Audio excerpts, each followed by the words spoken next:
Hi everyone, I'm Dr. Anita, consultant microbiologist. Today we are going to discuss about Leishmaniasis. So coming to the chapter preview.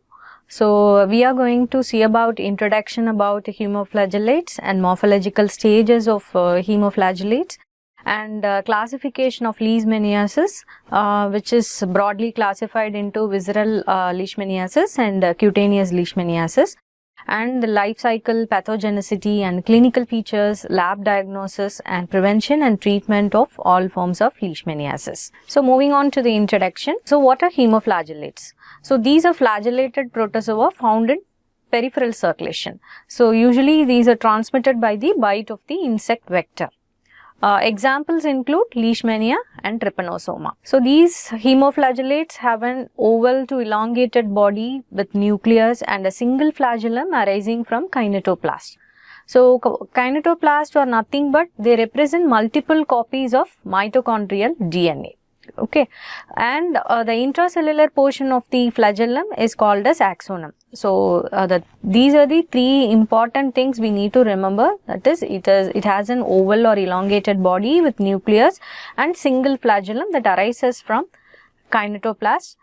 And so three important parts, that is flagella, kinetoplast and the elongated oval body. So this is a picture showing the basic morphology of hemoflagellate. This is a oval or elongated body having a nucleus in the center, and from the kinetoplast, which is otherwise a blepharoplast, the flagella is rising, the single flagellum is arising, and intracellular portion of this flagella is called axonum. And moving on to the morphological stages. So basically these are four morphological stages, that is amastigote form, promastigote form, epimastigote form and trypomastigote form. So what is amastigote form? This seems to be round to oval in shape and it lacks flagellum. So this amastigote form doesn't have flagella, whereas other three forms have flagella. Like promastigote form is nothing but it is a lanceolate shaped form which has kinetoplast which is placed anterior to the nucleus and flagellum arises from the anterior end.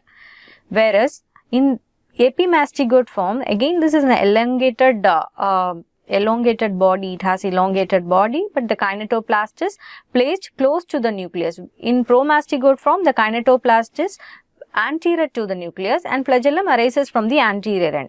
Whereas in epimastigote form, the kinetoplast is placed close to the nucleus and flagellum arises from the lateral side and traverses the body as a short undulating membrane and comes out from the anterior end. And in trypomastigote form, this is again an elongated body with the kinetoplast that lies near the posterior end.